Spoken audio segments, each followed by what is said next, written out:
सभी बहनों को करवा चौथ की ढेर सारी शुभकामनाएं। चलो चौथ माता का आशीर्वाद लेकर करवा चौथ की कहानी शुरू करते हैं। बहुत समय पहले की बात है। एक साहूकार के एक बेटी और 7 बेटे थे। बेटी का नाम करवा था, जो 7 भाइयों की बहुत लाडली थी। यहाँ तक कि भाई पहले उसे खाना खिलाते, बाद में खुद खाना खाते थे। 7 भाई अपनी बहन को हमेशा आगे रखते थे। करवा चौथ के व्रत के समय एक बार करवा अपने ससुराल से गाँव आई हुई थी। उसी समय करवा चौथ का व्रत भी था। शाम के समय जब 7 भाई खाना खाने लगे तो उन्होंने करवा को खाना खाने के लिए आग्रह किया, लेकिन करवा ने बताया कि उसका आज करवा चौथ का व्रत है, वो चांद को अर्घ देकर ही खाना खाएगी, उसने निर्जला व्रत रखा है। 7 भाई ये बात सुनकर बहुत दुखी हुए। उन्हें लगा कि उनकी बहन सुबह से भूखी प्यासी है, तो 7 भाइयों ने मिलकर एक प्लान बनाया। वो ऊंची पहाड़ी पर चले गए, एक काला कंबल लिया, उसमें एक गोल छेद किया, उसमें छलनी लगाई और छलनी के पीछे दीपक जला दिया। देखने में ऐसा लग रहा था कि चांद निकल आया हो। एक भाई ने करवा को आवाज लगाई कि चांद निकल आया है, अर्घ दे ले और खाना खा ले।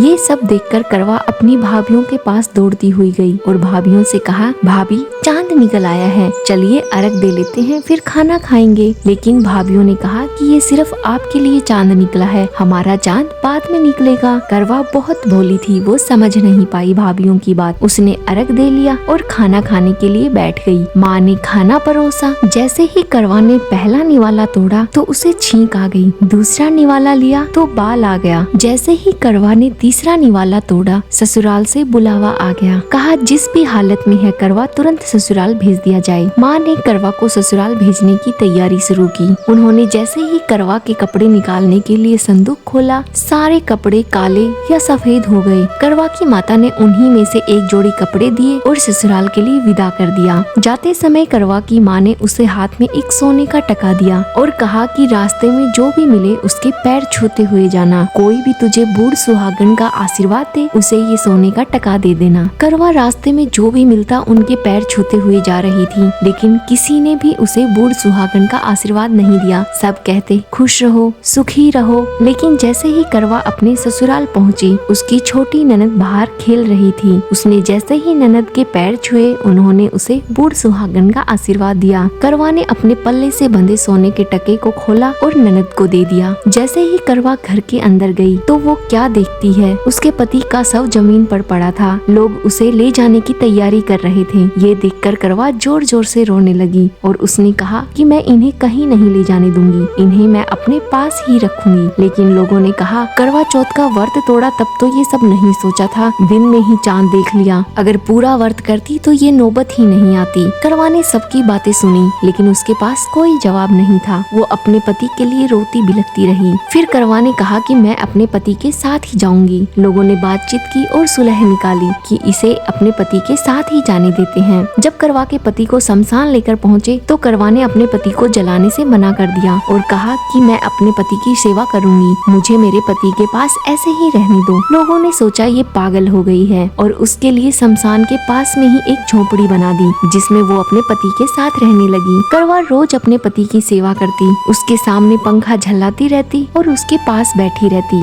सुबह शाम छोटी ननद खाना देकर चली जाती। करवा ने अपने पति के लिए सभी चौथ माता के व्रत करने शुरू कर दिए। करवा अब हर महीने की चौथ का व्रत करने लगी, पूजा करती, चांद में अर्घ देती और माता के सामने हाथ जोड़कर बैठ जाती। तब चौथ माता प्रकट होकर कहती, करवोले करवोले घनी बुखारी करवोले, भाइयों की प्यारी करवोले। तो करवा माता से अपना सुहाग मांगने लगती। कहती, माता आप मेरे पति को जीवित कर दीजिए, मुझे इनसे ज्यादा कुछ नहीं चाहिए, मुझसे बहुत बड़ी गलती हो गई है। तब हर महीने की चौथ माता कहती, तेरा सुहाग हमने नहीं लिया है, सबसे बड़ी चौथ माता है, उनसे मांगिए। ऐसे करते करते अश्विन की चौथ आई। करवा ने व्रत किया, चौथ माता प्रकट हुई तो करवा ने चौथ माता से कहा, माता मुझे व्रत करते हुए 12 महीने हो गए हैं, अब तो मुझे मेरा सुहाग वापस लौटा दीजिए। तब अश्विन की चौथ माता ने कहा, करवा हम तेरा सुहाग नहीं लौटा सकते, तुझे कार्तिक की सबसे बड़ी चौथ माता से